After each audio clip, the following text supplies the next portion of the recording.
And we're gonna just like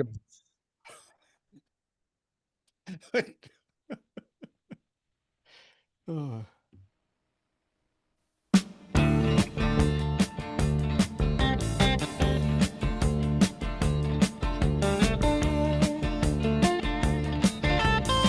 All right, everybody, calm down. This fall season of Swing Thoughts, I know a lot of people are like, you guys continue to do this every week. Well, it has been. We've extended the season. Normally usually after the beginning of September, we kind of shut it down on the week-to-week part. But we've just had so many interesting guests scheduled that we just continued. It's like the extended version, you know? It's like an EP that just doesn't want to stop. Exactly. That's the voice of Coach Tim. My name is Howard. Of course, you know me as golf spiritual leader, and I wear that mantle proudly. Our guest is already smiling like, I had no idea I was going to be speaking to golf spiritual leader. No one told me Enlightenment? that. Really? I know he's into enlightenment and stuff like Right. that. So he's like, if I'd have known that, I would have dressed up. That was my job description. I've got it. Listen, it says it on my business cards. That is the voice of our guest today, Jim Waldron. You're going to meet him in a second or two. But welcome to another program brought to you by Par Number 4 Success. Go to par4success.com. Like a lot of amateur golfers and professionals, but a lot of amateurs, men and women in their 60s, have already discovered the amazing program that you get at Par for Success. I've now completed about 7 weeks of a lot of mobility, stretching. You know, I've been doing yoga for a long time, and I know you've dabbled in it as well, Tim. But I realized that, you know, yoga's been great for me in terms of flexibility in my golf and for well-being, for sure. But some of the stuff that I've been doing with the guys at Par for Success, a lot of like lacrosse ball work. I know it sounds crazy, but I just roll around on a lacrosse ball in different parts of my body, and all of a sudden some mobility issues have kind of been unlocked. And so we highly recommend, check it out. You know how I first heard about this was our buddy Carl Morris, and he had Brent Rebus, a high-level Canadian amateur, Timmy, on the show. And then I realized recently Carl did a whole thing with my coach, Josh, on Carl's latest podcast. So don't take my word for it. If you want to hear more about this, have you heard this yet? I haven't heard it, but I hear it's great. yeah, I heard it too. Yeah. You heard the podcast with Josh? I got invited to it. Oh, look at you. Look at you. I did. It's a special webinar type of thingy, and I got invited. Sorry you weren't. I hope you Well, I don't feel mind. Like, I'll tell you, I'm glad you did, because I've been spending Josh as my coach, and Carl's the reason I started with Par for Success. So just to wrap it up, go to par4success.com/humble-and-Fred. You're going to get a free 45-minute consultation, and that ain't no joke. All right? All right. Our guest today has a very long and storied resume, and I'm not going to read it all because that would take too long. If you want to find out more about this gentleman, we ask that you go to balancepointgolf.com. Tim brought him to my attention, and we are happy to bring him to your attention. He's a nationally acclaimed golf teaching professional, mental game coach, author, and lecturer. Best known for his pioneering research on the mind-body connection, approach to learning and teaching golf. And if we knew nothing else about him, that sentence alone, right, Timmy? That would be, that's in our wheelhouse. He's the quintessential Swing Thoughts guest. Say hello to Jim Waldron. Hi, Jim. Hi, everybody. Good to be here. Thanks for having me on the show. Looking forward to it. Yeah, I know you're on the West Coast there, so I don't know if your allegiances, baseball-wise, went to the Dodgers, but if they did, just please be gentle with us. We're still kind of fragile, getting over what happened. Was that one of the greatest games in baseball history? That seventh game, unbelievable. Yeah, it was pretty cool. You know, absolutely crazy. It's funny. I had a long conversation about that game with another friend of ours in the golf world. Wasn't it interesting that there's a lot of analogies about golf in that how it's all those small things, a foot here, a guy taking a foot lead off. All the great things about baseball is all the tiny things that add up to the bigger things. Yeah, that's a good point. Yeah. I love it. There's a lot of similarities. You know, Ted Williams wrote a book after he retired, and it was called The Art and Science of Hitting a Baseball. And Ted was a big golf nut. And I think he got down to like 5 handicap, somewhere in there. But it was funny because even though it was called The Art and Science of Hitting a Baseball, it was half the book was about the analogy between the baseball swing and the golf swing. Really? Which is interesting. Yeah. Yeah, I heard it said that someone was in a conversation with him and they're saying, what's more difficult to hit a baseball? So you got round ball, round bat. And someone said, well, the golf ball just sits there. And, but I think it was Williams or someone said, well, in golf, you have to hit your foul balls. Yeah. That's right. No, you got no. I think it was Ted Williams who said that. Yeah, that's right. You got to play your foul balls. Well, there it is. Yeah, that's what it was. You have to play your foul balls. You got to play your foul balls. Yeah. Maybe a good jumping off point is what I've been thinking about since the heartbreak of the weekend is that in both sports, there's so much potential for having your mind just cluttered with all kinds of thoughts going on. Could be, a player's heading towards a career score, going to break 190, 80 for the first time. Could be Rory on the cusp of winning the Grand Slam finally, but your head just gets flooded with all kinds of stuff.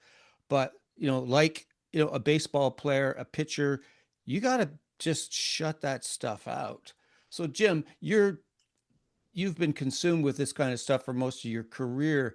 What are the ways in which you have found that players can quiet all the gremlins that want to roar around in your mind? Well, that's a great question, Tim. Unfortunately for the listeners, there's no easy answer to that question, but we have to start somewhere, right? So my orientation has been to use the Buddhist philosophy and psychology to understand how human beings create unnecessary psychological suffering for themselves. And I guess you could say if you're choking in a baseball game, primarily tends to be pitchers normally, or you're choking on the golf course, it's because you don't know what a proven strategy is for dealing with that type of suffering. Yeah. So that's the first step is to realize I don't have an answer for this. One of the analogies in Buddhist philosophy is that it's sort of like when you're first confronting the essential nature of human suffering caused by the human mind itself. Yeah.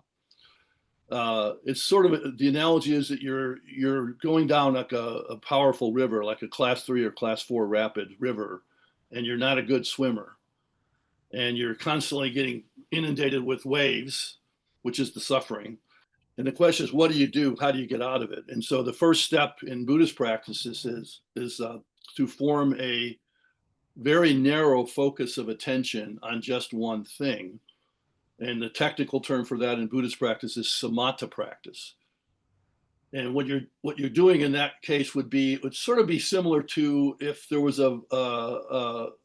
like a log floating by in the river and you grabbed onto the log and it kept your face out of the water. So that's the starting point. Can you use an innate ability that everybody is born with, which is the ability to focus their attention? Can you use that sort of to get your foot in the door? That's the starting point. Yeah. And I love the way I love the way you put that, because especially just sort of hearkening back to the beginning of that, which is I think a lot of golf suffering comes from an awareness for a lot of golfers, myself included at one time, of where the suffering, of the source of it. Like we're out there, these golfers, where you're out there and you're frustrated, and yet, as you say, you're not even sure where to look. You're not even sure where to point your attention.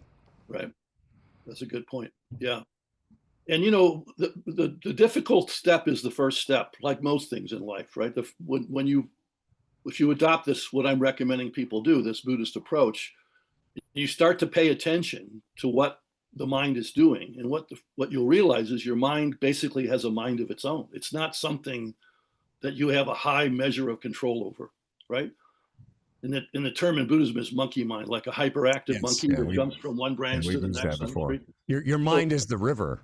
Your mind is the river. That's right. That's exactly right. So how do you again, you have to start somewhere. So some type of focused attention practice. It could be focusing on the external world, which is probably the easiest way for most people to start.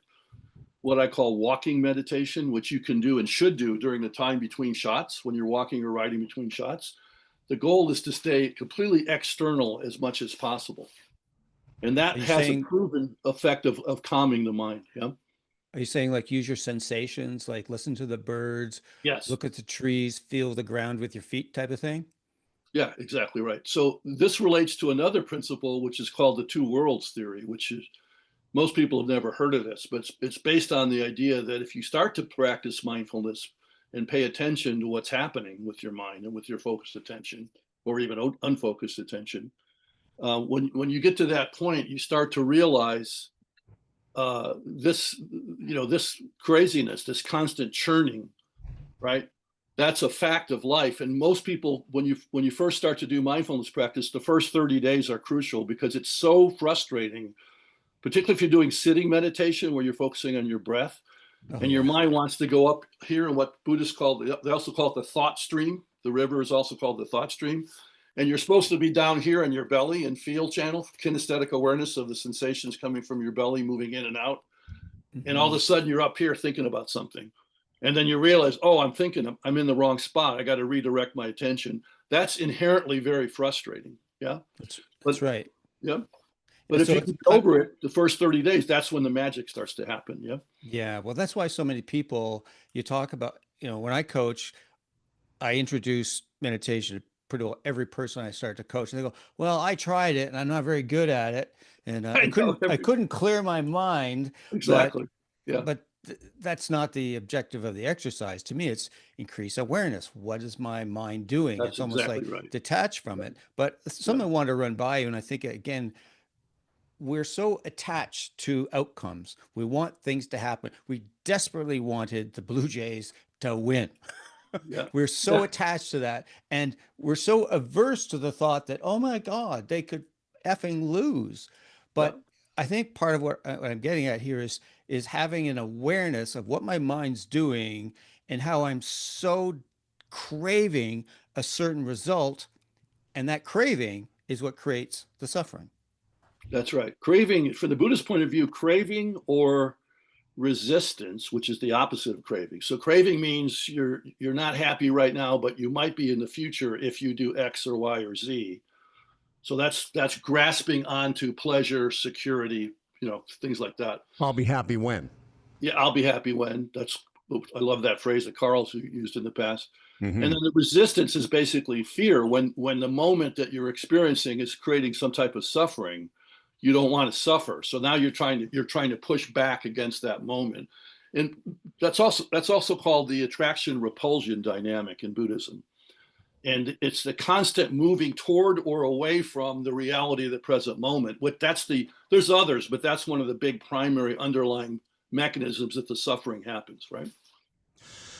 In practical terms, and we're going to get to some golf swingy stuff. That's not, the thing is, our show is called Swing Thoughts, Jim, but you can tell by the opening 20 minutes, we're really more about the thoughts that we battle in our head. And for 10 years, we've spoken to a lot of very interesting people and had great discussions about just this topic. But as we move into the practical, just picking up on what you just said, pain avoidance, shame and feeling bad about yourself on the golf course is an everyday occurrence for a lot of golfers listening. It just is. And Yep. when I was going to say, from a swing practical point, it's the difference between feeling okay about wherever the ball goes versus trying to steer it around the golf course, hoping nothing bad happens. And I've said this in a bunch of different ways, but golfers are like human beings in any situations. They think today's the day that nothing bad will happen to them on the golf course. And that's just bullshit. And the Totally. problem is we're so invested in trying to avoid the pain of something bad happening. And yet all of us have stories of great shots we've hit after it didn't go our way. And yet we spend all this energy avoiding that. So I don't really have a question there, but what are your thoughts in response to that? I have a thought about that, which is that one of the essential psychological dynamics of the game of golf, if you're not really good at it, right, is, and in psychology, this is called random reinforcement syndrome. You guys ever heard of that? Yeah. I'm sorry. I just shook my head because I watched something you had said earlier this morning, and the way you put it was you can't have swing thoughts because people who think they have a swing thoughts and hit a good shot, it's just random. It's just luck. That's right. Yeah. So So explain random that. reinforcement syndrome is a well-known phenomenon in the field of psychology, and it's basically the underlying psychological mechanism for all addictive behavior, especially gambling addiction. And I've worked with a couple of, as golf students, I had a couple of psychotherapists, and that's what they did. That was their practice. They only dealt with people with severe addictive behavior, including especially gambling addiction. And this gal was doing a public golf school. It was her and her partner and 10 other students and me and my 2 assistants. And she said, when I was explaining random reinforcement being one of the things you have to confront as a golfer with a poor mental game, she said, what he just said is absolutely true. The hardest addiction to cure is gambling addiction, because in gambling addiction, once in a while you win and there's a payoff and you get a positive reinforcement. Whereas most of the other types of addictive behavior, over time, there's a normalizing effect and you have to take more and more of the drug to get the high. And eventually it just stops working. But gambling will always work, because in our society, money has power. Money can buy happiness to an extent, or pleasure to an extent. And so anyhow, so random reinforcement means golfers conflate luck with skill. A mid to high handicap golfer especially is much more subject to random reinforcement than a low handicap player, because by definition, a low handicap player has fairly strong set of golfing skills, and the mid to high handicaps have little or no skill. And so what drives especially high handicaps to play the game, oftentimes, not the only reason, but this is common, is they like the rush they get, the dopamine rush, especially when they hit that 1 out of 10 or 1 out of 15 good shots. Yeah, the one that keeps you coming back, they call it. Yeah, it keeps you coming back. Yeah, and it's sort of like you're digging a hole and you keep digging, you're in a vicious circle. It's painful to be in that random reinforcement sort of circle, right? But there's a way out. The way out is to take quality instruction and acquire actual skill. Yeah. Absolutely. So a lot of our listeners would be sort of in that gap between very highly skilled, low handicap players like Howard, and then the high handicap player. A lot of people are like, they just work so hard. Maybe they got themselves like a guy got themselves to an 8 handicap, and a woman gets herself to say a 14. Where I'm going to connect to what you were just talking about is the compulsions. They end up in behaviors that don't serve them at all. And I'm a prime example. I mean, years ago, I used to catch myself. I would say, today, I'm going to focus on visualization, and then by the 3rd hole, when I'm 4 over, I'm thinking, okay, I must be doing something real. You're like, F visualization. Yeah, I got to get my elbow in the right spot. Then, swing thought 27 by, hole 13. But it's compulsive behavior. Yes. So how do you sort of connect? And again, the compulsive behavior is there because when you do hit, when you're talking about it, basically an unskilled golfer, and that I would seriously, I mean, 95% of golfers are in that category. Even like an 8. What about like an 8 handicap? Yeah, right around 8 or 9 or 10 or higher in there was where it's more depending on luck than skill, I would say. Yeah. Really? Wow. Yeah, and again, just like you see people throwing quarters in slot machines at Vegas, what's the sound you hear when the 3 lemons come up? Woohoo! Woohoo! You hear that sound on the golf course all the time because it's the same mindset. It's a golfer who just got lucky, right? I usually hear, oh shit, but that's right. You hear that one too, yeah. I want to go a little deeper on this idea. And, because you had said something in one of your videos that I watched this morning that I thought was very interesting. You said words to the effects, and some of the videos are a little bit older, but they still hold up in terms of what I think what you were trying to get across, which is the idea that you can train all you want, but while you're playing golf, you're doing battle. Maybe talk a little bit more about that. I thought that was very interesting. Yeah, that's something I've been fond of because I grew up at a very young age 10, in the Asian martial arts tradition. So I'm familiar with the ethos of the warrior, which is common to all cultures. Yes. It's gotten kind of a bad rep in the modern era because of all the horrific wars we had in the 20th century. Yeah, and now we're starting to have it. You see it in Ukraine. But I think essentially when you think of, we've been around as a species for about 300,000 years, and the bulk of that time we lived in tribes, and sometimes there was a battle between tribes over resources. And this whole idea that the warrior, the idea that you can confront pain and suffering, you know, the old Stoic phrase, whatever doesn't kill me makes me stronger. I think that's almost essential for our sport. And I think it's because objectively, golf is insanely difficult. Even for tour pros that I've worked with, they find it difficult. Nobody finds it easy, Nope. right? And the norm in golf, unlike compared to any other sport, failure, even catastrophic failure to some degree, is the norm in our sport. And I think the refusal to recognize that reality underpins a lot of the compulsive behavior that you guys are talking about. It's lack of acceptance of how insanely difficult the shot you're facing really is, you know? And the video I'm referring to is when you talked about if you're in a sword fight with somebody and you think for a second about, excuse me, where your left elbow is. Hang on, guys. Yeah. Yeah, if you're thinking about where your wrist is cocking while you're about to, you know, sword somebody, Yeah. see, that's a yes. I don't think that's what they call it, but as you say in the video, you're going to get your head chopped off. If you That's start right. to think about where your weight is on your backswing of a sword right. fight, you're going to get your. And the funniest thing is in the video, Jim keeps saying, "And you're going to get your head chopped off." That's right.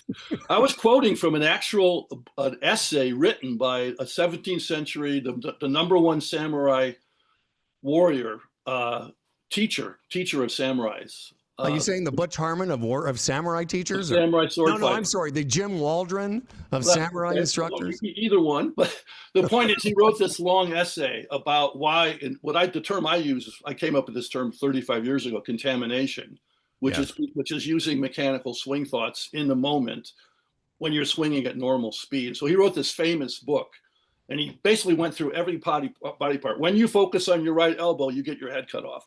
When you focus on anything to do with your body, which begs the question, what are you supposed to focus on? And what I was taught by an actual, you know, Japanese martial arts master, my first teacher, was you only focus on your opponent, on the target. You never focus on your body, ever.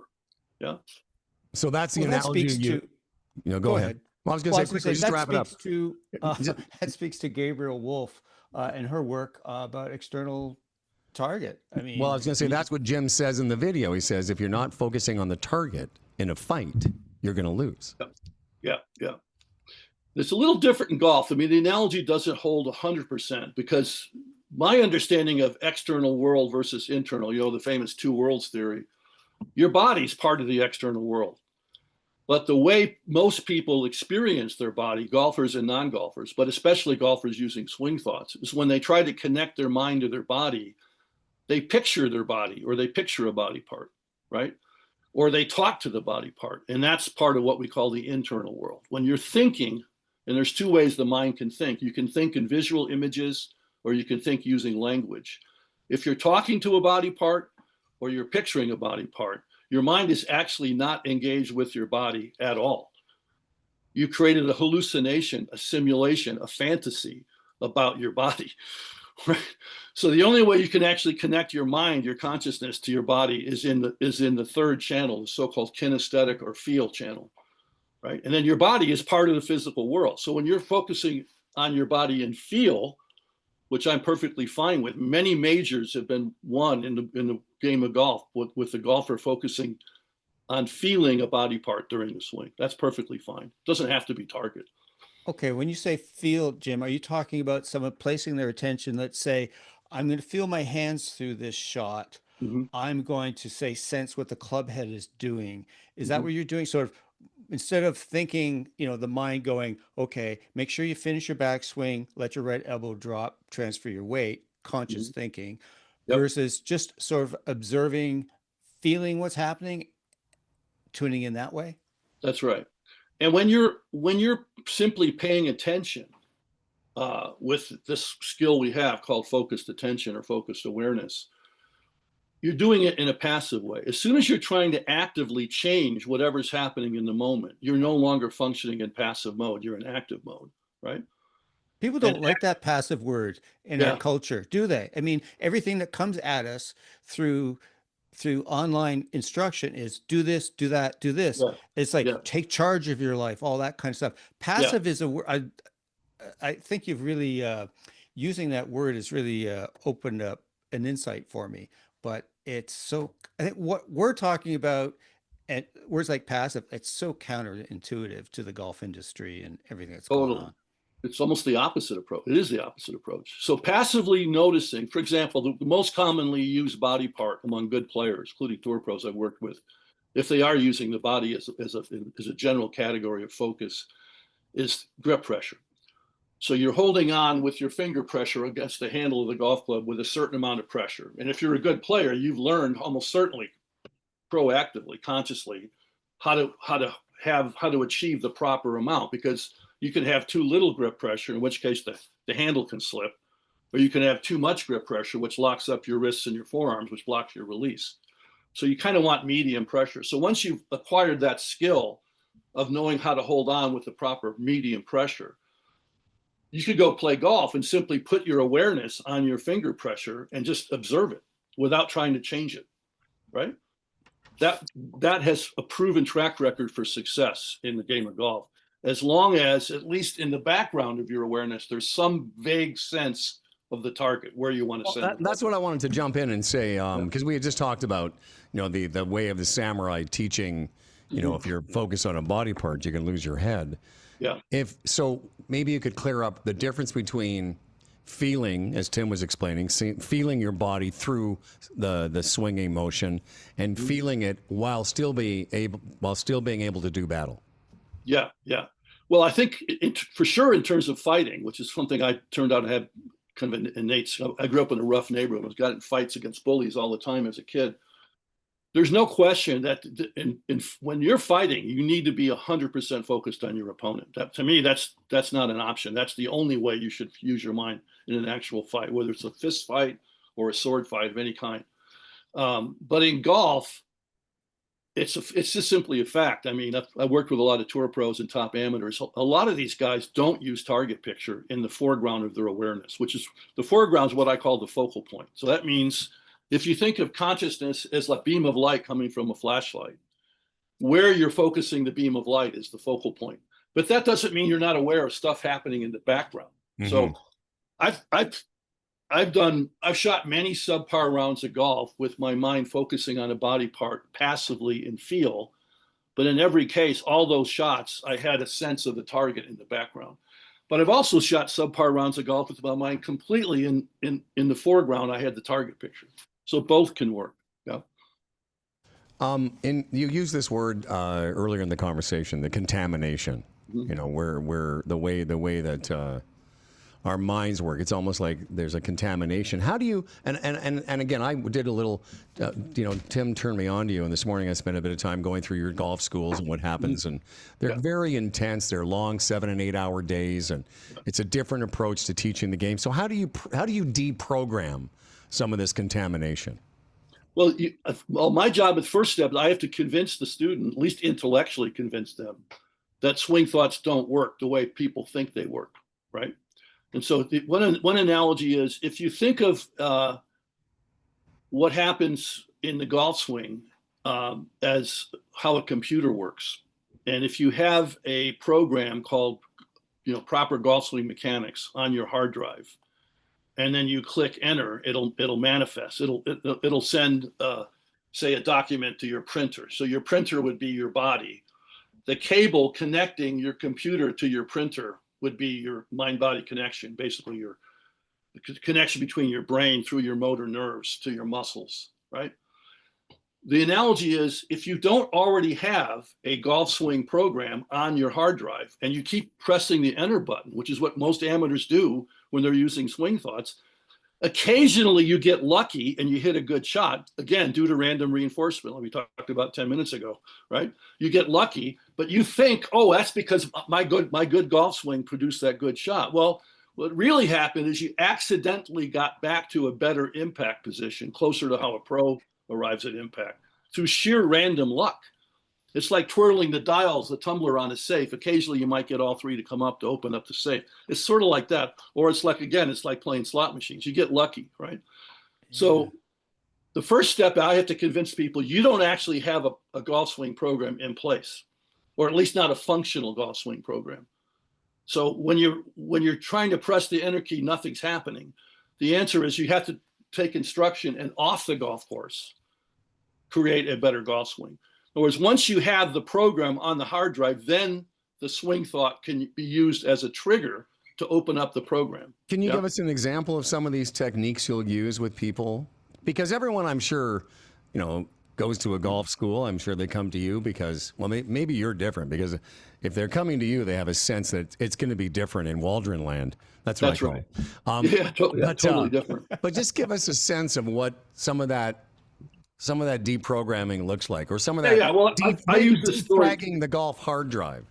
Yeah. I use the story a lot because this is actually a true story that happened to me in one of my first ever golf schools 30 years ago. As a guy named Harry, and he was super content. We could tell by the way he talked. He was constantly talking swing theory, constantly. He was a high handicap. He's like a 20 handicap, but he knew all this theory. The problem was his body wasn't doing any of it. He had a really bad golf swing. And one of his flaws was he completely straightened his right knee on the backswing. And normally, if you straighten the right knee completely, your lower body weight slides toward the target. That's called a lower body reverse pivot. Yeah. And you also tend to lose your balance. And he had both. He lost his balance and he had this big slide of his lower body toward the target. So we talked a little bit about his issue. And I said to him, I said, Harry, I want you to focus on your right knee and the backswing. And I said, you aware that you have this problem where your right knee straightens way too much, way too early? He goes, yeah. I go, so hit some shots for us. Hit some shots for me and the other students in the class. So he hits 10 shots. And after every shot, I asked him what his experience of his right knee was. He says it's staying flexed. I'm focusing on it staying flexed. And every single time his right knee straightened immediately. And by the seventh time after he said it stayed flexed, some of the people started laughing in the group because it was so obviously not true, right? But in his mind, it was true, because in his mind, he was picturing almost if he was standing outside his body. He was picturing his right knee staying flexed. So he was using a visual swing thought. But the reality was his right knee was instantly straightening and he had no idea, right? So I got down on my knees and I grabbed his right knee and I start pulsing my fingers on his knee. And I said, Harry, this is your knee. These sensations are your knee. Then I took my hands off. I go, now picture yourself keeping your right knee flexed and tell me if you can do that. And he goes, yeah. And I go, what just happened? He goes, my right knee stayed flexed. And then there's more laughter from the group because it clearly didn't. It straightened, right? I finally had to get my camera out and take a picture so he could really see it. That even when he was trying to keep it flexed, really paying attention to it, it was still straightening because he was in the wrong channel. He wasn't in kinesthetic channel. So how do you get someone in that situation to the kinesthetic channel? Well, we do a drill. I've done this with Carl on one of his podcasts. It's called the hands on the shoulder. It's called the 3 sensory channels hand on the shoulder drill. You want to do it? Absolutely. All right. So put your hand on your shoulder, Howard. Tim, are you going to do this too? Yeah. Right. Yep. And then turn your head and look at it for about 3 seconds. So anytime your eyeballs are open and you're awake, obviously not asleep, you're awake with open eyes and your eyeballs are looking at some object in the physical world, you're an external visual channel. Now look at me, keep your hand there, close your eyes, and tell me if you can picture your hand or visualize your hand on your shoulder. Yes. Okay, Yes. That's internal visual channel, which is one of the 2 ways the human mind can think. Now open your eyes and say out loud, my hand is touching my shoulder. My hand is touching my shoulder. That's external auditory. In this case, your voice box created acoustic energy, sound waves that your ears picked up, right? Right. And now say that, close your eyes and say that same sentence, my hand's touching my shoulder, but in your head, not out loud. Then nod your head when you hear the voice in your head. Yeah. That's internal auditory or voice channel. That's the second way the mind thinks. It thinks using language. Now take your fingers and pulse your shoulder firmly and quickly with your eyes closed. And tell me when you can feel the sensation coming from your shoulder. Oh, yeah. Right away. Yeah, that's your kinesthetic or your feel channel. Now, throughout the day, occasionally we're in smell or taste, but those are considered secondary senses. Throughout the day, our mind, our flashlight beam of consciousness has a filter at any given moment. And the moment can be as short as 1/10 of a second for average people, as far as being able to perceive a discrete unit of time. So for 1/10 of a second, there's a filter here. There's a yellow filter for kinesthetic channel, for example, or there's a red filter for visual or a green filter for auditory. Any given moment, your flashlight beam is using one of those three neurobiological perceptual filters to filter input data coming from either the external world or your private psychological space, your so-called subjective or internal world, right? And my point is, if you want to have a better mental game, the whole point of having a better mental game is, how do I have better control over the flashlight beam?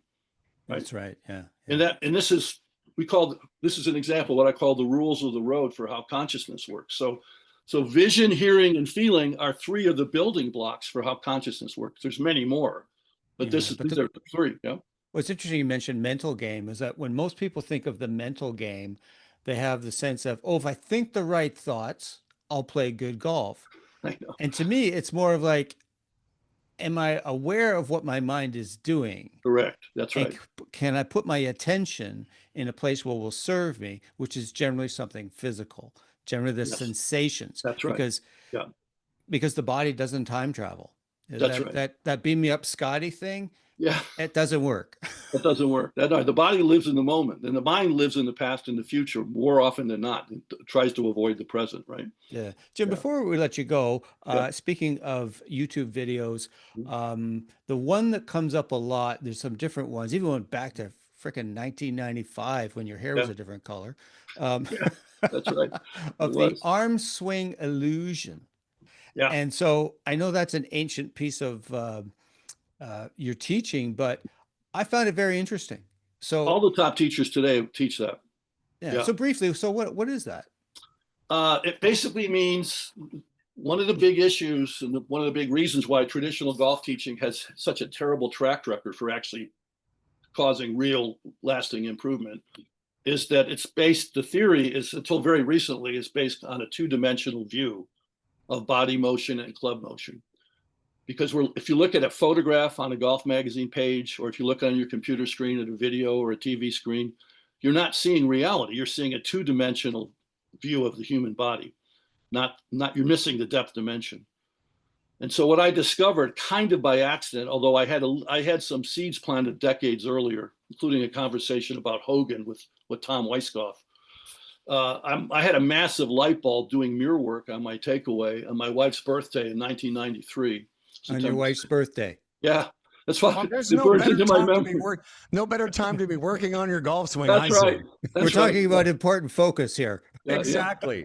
And I just had this sudden flash where I suddenly saw my swing for the first time my whole life in 3D. And the arm swing illusion is a two-dimensional illusion, which means when you watch a good player, even in person, it's less likely to happen as much. But even in person, this illusion is operative. It looks like the arms are going sideways around your body in the golf swing, kind of like this. And that's not true. The arms are actually going, the good ball strikers, away from the chest and toward the right side of your chest. So the hands this is what the hands and arms are doing in the golf swing. That's the backswing. That's it, with the arm motion and the trail elbow motion. But while this is happening, and when you put them together, it just looks like a good golf swing. Yeah. So it's up and down in front of a rotating chest, not around the rotating chest. I was going to say that the better player you play with or see, the more their arms are only turning because of the pivot of their That's body, right. or the turn of the pivot. Yeah. Whereas the higher handicap players believe the arms are. That's why that one of those things about getting stuck or your arms are behind you, because they're using the higher handicap player uses their arms to make the turn. That's right. And I believe it. Although, so that's the illusion. So one of the things you would do in a balance point golf school is to get people to begin to understand the different roles that the body parts take on in the golf swing. Yeah, yeah. We go through a whole series of drills. There's about 12 drills that we go through. Then we have people do them. So, for example, here's one. You basically make like a knife hand in karate, and you start with your hands opposite your shoulder extremity, and you go out about 1.5 feet, and you go like a foot this way. So you're making a space here, and that's the space that your hands move in a V shape like this.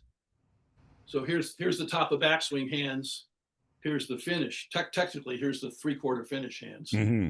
So then you get into golf posture and you rotate and you keep this structure and you imagine your actual hands are going like this while you make a slow motion, and you rotate your head with, because one of the main causes for the illusion is your head, for all kinds of legitimate reasons, has to stay relatively still in the golf swing while your chest is rotating underneath a steady head.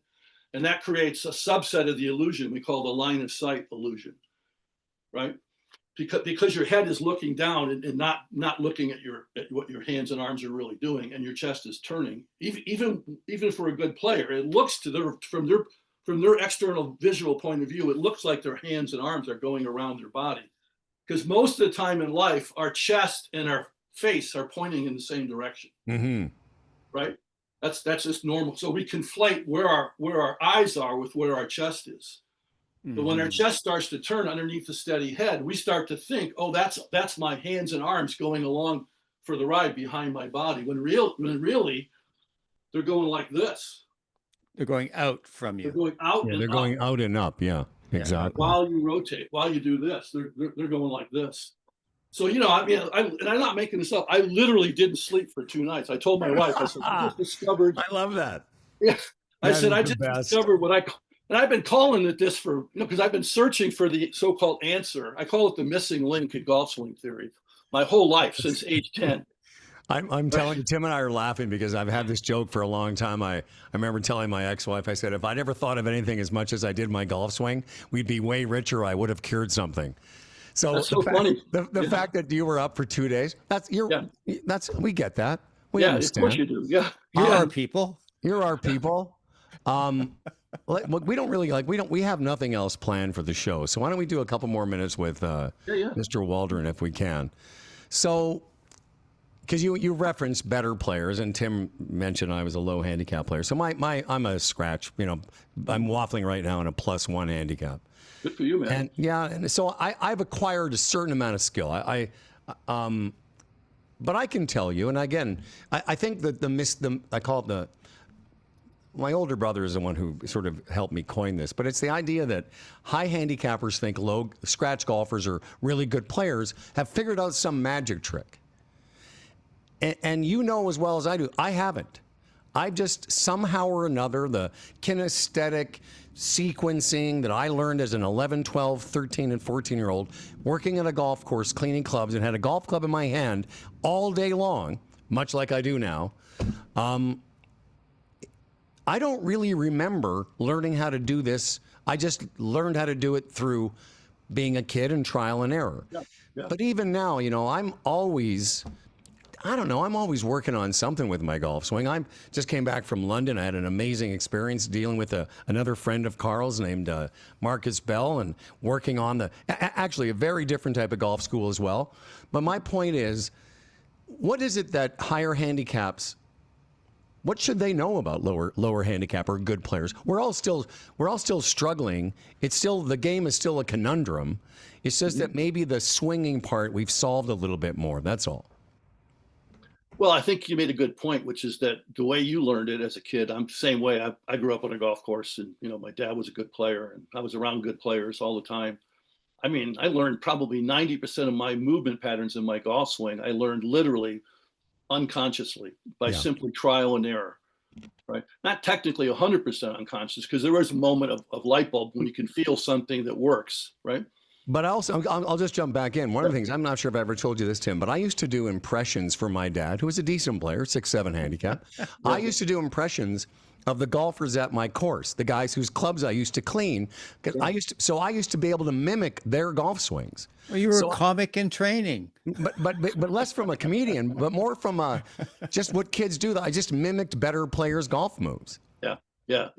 kind of like a young Peter Jacobson. You know, Peter's been doing those different impressions. He does John Daly. He does Yeah. Arnold Yeah, Palmer. Arnold Palmer. Tiger. But Yeah. don't you think that's how a lot of kids that grow up in the game, like you, like me, like Tim, you sort of grow up around it, and you sort of, a lot of it you just bring in, and it becomes part of your motion. It's that other 10% that I've been trying to perfect for the last 55 years. Yeah, and it has nothing to do with thinking your way through the golf swing where your elbow needs to be. That's right. It's sensory-based learning versus intellectual-based learning. You know, golf is a sport, and golf, like music, needs to be learned at a sensory experiential level, not at an intellectual theoretical framework level. Yeah. It's not math, it's not science, right? No. But the way it's been taught historically has been, especially in the modern era in the last 30 years, it's gotten so technical. People actually think apparently that you're buying, when you go to a lesson and you give the pro a check for his or her fee. And this is kind of what it is. It's a very transactional relationship where you're buying the theory. And I'm saying, no, you should not be buying theory. You should be buying an experience of some form of insight or enlightenment, where a light bulb moment happens to the student in the lesson. And that light bulb moment becomes the basis for further positive change, right? Yeah. If you're just leaving the lesson knowing the theory, you wasted your money. Yes. Yeah, sorry. Again, but that's our culture. The culture is you think your way through everything, and you see the expert, you watch Oprah, and you buy the book for whatever your malady is. Friday, you get the book. Sunday night, you're cured. And it's never that. And I think, but so much of what I think we use this phrase recently is that golfers give their power away. That's right. Dear teacher, you're the guru. I'm broken. You fix me. And then they lose all sense of, unconsciously, they lose sense of their own agency. That they are capable of things. And, you know, I talked about this with Fred Shoemaker and Carl. It's like, you know, we wouldn't be here if not for millions of years ago. We figured out how to throw things. That's right. To eat and adapt and run away. I mean, so it's so interesting is to talk to you about, in terms of your background, it's so much to do with shutting off all the crap that we get but what we think, and like, okay, let's have an experience.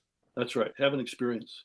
My saying is that theory doesn't even get, you know, that old saying, doesn't get you in the ballpark. And being from Chicago, I always say Wrigley Field is north. I'm going to tell you, so you need to be heading north, but so you get on the freeway and you're heading north toward Wrigley Field, but it doesn't get you in the doorway into the ballpark, because what gets you into the ballpark is application. Application basically means how to exert willpower, choice, focused attention, how to direct the flashlight beam, personal agency, personal power, personal autonomy. These are the kind of things that this is the first step. You have to have an ability to execute the physical change that the coach is giving you the theory about. Right.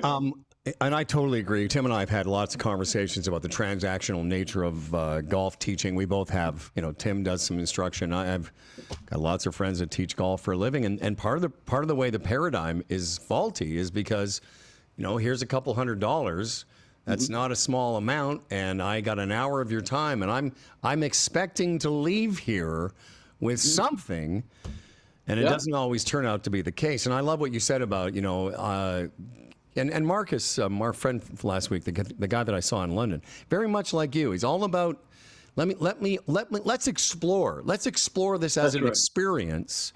And he's not here to. You're not there to. Good teachers aren't there to give you the answer so much as give you some of the. Put you on a path to where the answers may lie. That's right. They help you get started on the right path. They help you get started. You have to do the walk. You have to walk the walk and do the walking. But you're in the business of helping people, teaching people golf. And if somebody signs up for a Balance Point golf school, there is some of that innate in that transaction. So how do you take somebody from an idea of it's all the things that we come with preconceived notions and make it more of an experience? You said some drills, but ultimately, what is the main takeaway for people that gets them from the physical or the mental to more of a physical experience? Well, let's assume that the first step is there. The first step is the student has to arrive with a totally open mind. What in Zen is called, one of my early Buddhist teachers, Suzuki Roshi from San Francisco Zen Center, he wrote a famous book called Zen Mind, Beginner's Mind. So it's also called emptying your cup of tea. You have an empty cup, right? So if the student has an empty mind, an empty but open mind, then the first thing I teach people in a big picture sense with various drills is how to raise their level of awareness. Basically, how do I make the flashlight beam brighter and stronger? Yeah, that's the first thing. And then the second thing, how to direct that beam of awareness in an appropriate place, which we call the focal point. And there are certain focal points that will trigger a bad swing, or in the case of someone who has yips, you guys probably know I work a lot with people with yips. Yeah. There are certain focal points, if you let your mind go there, that'll trigger a yip. So knowing what the bad triggers are versus the good triggers is part of this awareness process. Yeah.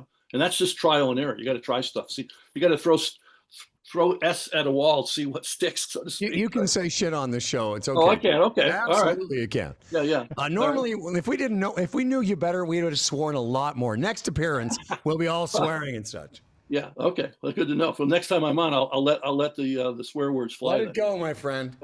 Yeah. Well, given that, Jim, you're an American and we still like you, it's okay. Thank you. But in your resume, you mentioned George Knudson as being an influence. One of my mentors, George Knudson. Yeah. So what was your encounter like with George, and what? Well, did you take I never away from met him. I meant to say intellectual mentor. Oh, okay. But I have his famous video, which was filmed at the Mid-Ocean Club in Bermuda, called The Natural Golf Swing. And then he wrote a book to accompany it called The Natural Golf Swing. And he was a big, close friend and student of Ben Hogan. And I've spent my whole life, I'm a big Hogan nut. I'm actually writing a book about Hogan called The Many Secrets of Ben Hogan. Oh, cool. So a lot of Knudson stuff he learned from Ben. Yeah.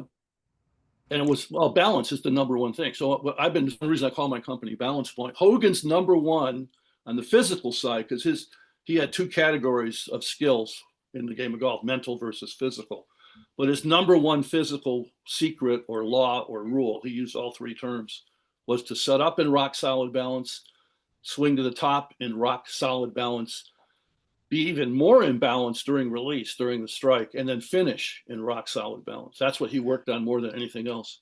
I got to ask you. So many thousands of years ago, I was asked to edit a book, which I believe has the worst title in the history of the English language. And it was called The Secret Missing Piece of Ben Hogan's Golf Swing. And the good folks who wrote this book, two great people. One was a golf machine guy.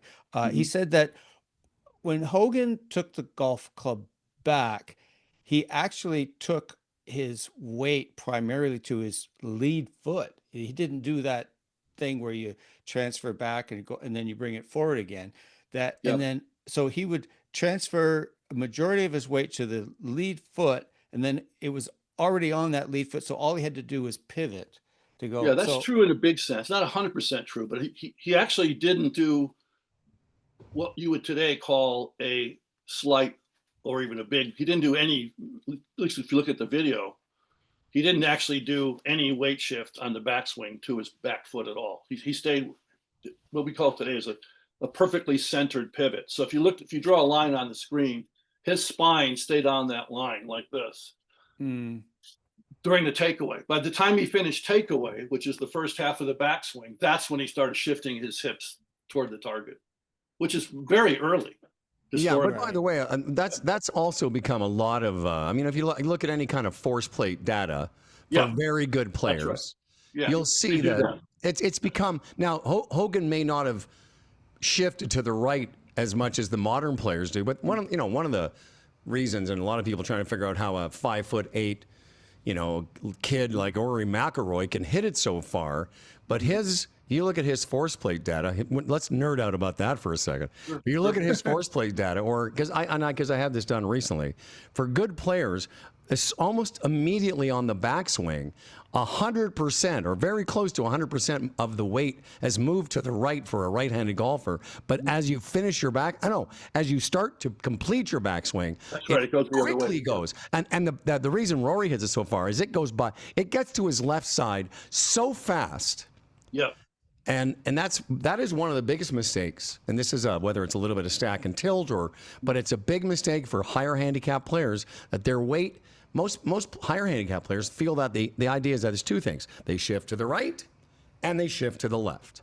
Yeah. But better players, really good players, have so much weight, so much ground pressure early. Now, isn't that one of the things that Hogan was doing? Same with Newton, moving his weight. Newton talked about moving his weight to his left toe in a diagonal. Yeah, that's right. He did talk about that. Yeah.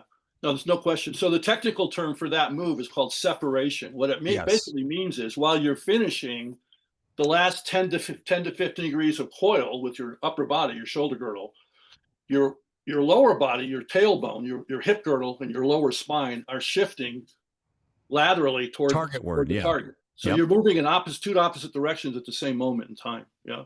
And the vast majority in the modern era, the vast majority of players start to do that little lateral shift when their left arm is basically around parallel to the ground. Some just a little below, some a little above, but somewhere in here is when that lower body lateral shift happens. Yes. And high handicappers never do that. And one reason they don't do it, it just feels weird.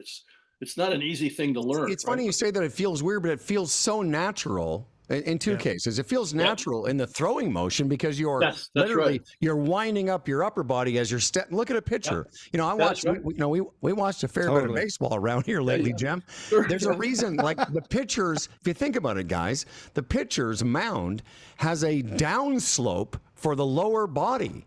It's like Evershed's board. He talks a lot, about being in this sort of diagonal motion. That's where pitchers get so much leverage, is because they're stepping downward. Yeah. Most golfers don't have that separation and that's why they never get enough pressure forward to exert compression on the ball. Yeah, and there's a lot of reasons why people struggle with that. By the way, it's the same thing in baseball hitting, where when I was taught, I was a pretty good hitter as a kid. You step into the pitch. It's kind of the same thing. You're stepping in as you're tilting to the right, and you're basically lowering the bat from vertical to horizontal. So there are, again, back to Ted Williams, there are some similarities. But I think the major reason why people struggle being in that, in kinesiology that you just referenced earlier, that's called natural athletic throwing motion, which means there's a stepping. Well, technically, you rotate toward the target a little bit to start, then you step back and rotate away from the target, extend your arm away from the target, and while your arm is extending away, your lower body's now stepping back in toward the target. And that's how you throw a spear at a big animal or a rock at a big. So it's hardwired into our natural state. That's also how you take a slap shot in hockey. Exactly right. It's like a slap shot in hockey too. Yeah. And I think in golf it gets turned off because of the nature of golf. Think about it. You're facing 90 degrees away from your target, unlike most sports where you're facing the target, and you're bending from your hips. So now you're looking down at the ball. And so this creates one of the big issues in my understanding of the game, both mental and physical, is it creates the misperception that the stationary ball on the ground is in some way the target. Yeah. It's not the target. But as soon as you start to see the ball as the target, all your natural athleticism, including natural throwing motion, goes out the window. Yeah. Jim, this has been fascinating, but we do have to bring it to a conclusion eventually. But I want to ask one last thing.